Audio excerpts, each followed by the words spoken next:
So today I have a primer overview for you all. Now I had a request on a review of a certain primer, so I thought I might as well review a whole lot of them in one and kind of get out of the way what kind of primer you should be using for what skin type and for what skin concerns.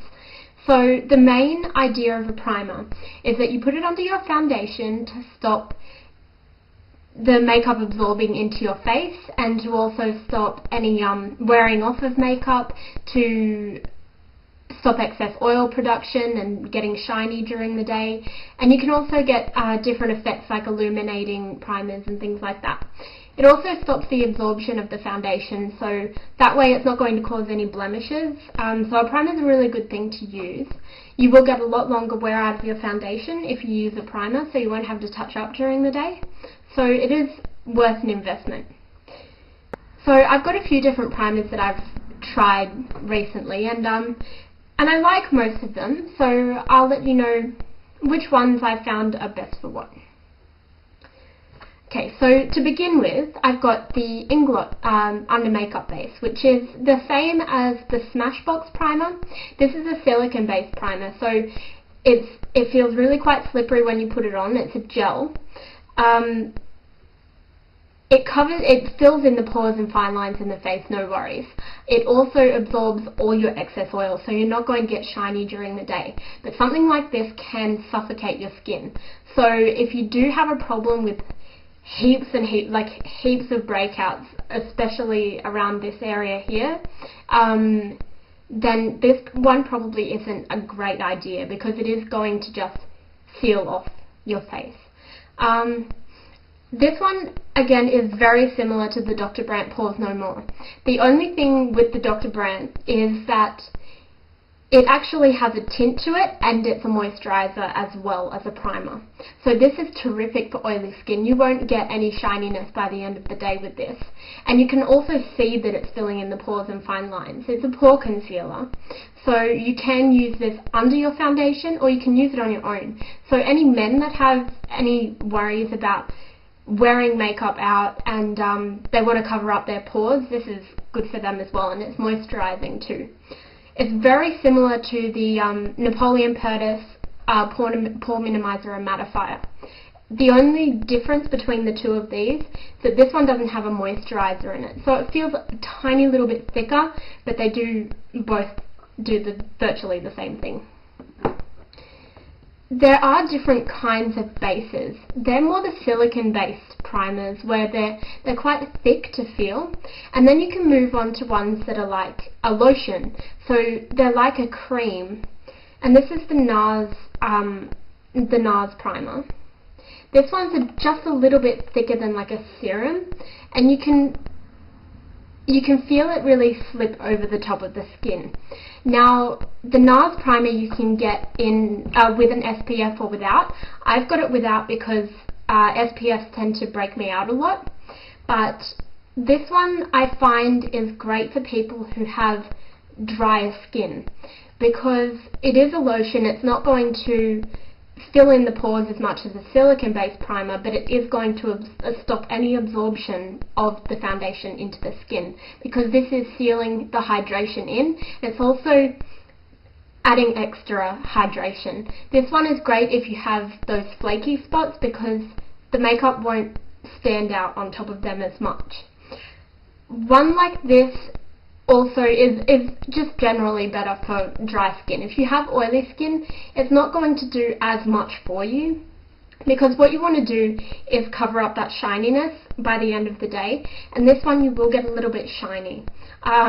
It's not as bad as some different ones, but this one, yeah, more for drier skins. It's the same with the Kevin Aucoin one, which I mentioned in my last review. I found that when I was wearing that more often, I was getting shinier around the nose, and that's a little thicker than the NARS one, but I found that that one fills in the pores just a little bit more. It's not really that much of a difference. Now, I do have the Stila Illuminating Tinted Moisture, which is great as a primer. This one has an SPF in it. It comes in two different shades, which is like a warm and a cool one. It's sparkly, like when you put it on it's got a real sheen to it, so it's going to give you that really dewy, like glowing from within type look. It's fairly thick as well. It's going to fill in the pores and fine lines. It's going to add, because it's got moisture in it, it's going to add that moisture to the skin, but you will have to use a moisturizer underneath. Now this one is great for giving me that really dewy look, but you will get shiny by the end of the day because that's what you're trying to achieve with this one. This is great for people with drier skin or who want to look really quite glowy and quite healthy. Definitely not for people who like a matte finish. Now I've got the Prescriptive Super Line Preventer. Now this is like a moisture serum. It's a serum that you put under or on top of your moisturizer, and it adds that extra boost of moisture to your skin. That way you don't have to worry about your skin fighting to get hydration during the day and pulling the makeup with it. So it's going to keep the makeup lasting all day.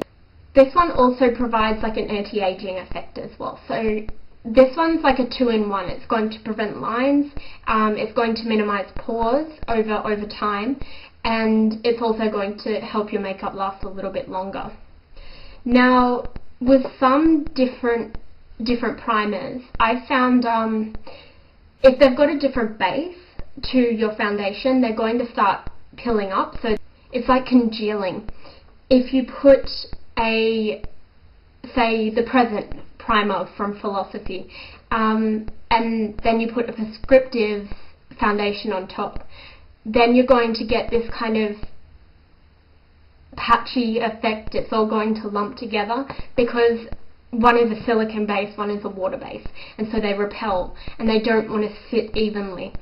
So the best way to go, I know a lot of people like to use things from the same brand.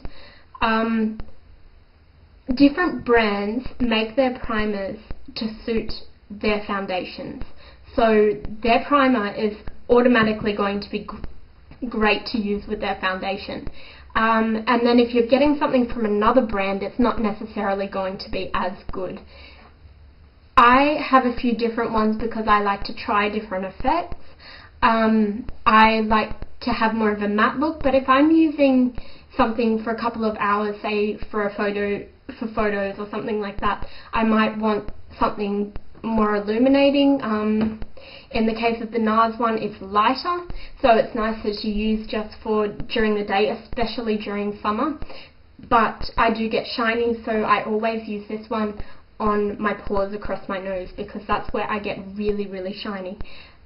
This one is by far my favourite, but it won't suit all skin types. If you have any dryness, that will affect the dryness. It'll make it look a lot drier, especially if you're putting different products over the top. It's going to really accentuate that dryness, and you're going to want to go for something that's more moisturising, like the NARS or even the Stila or the Prescriptives.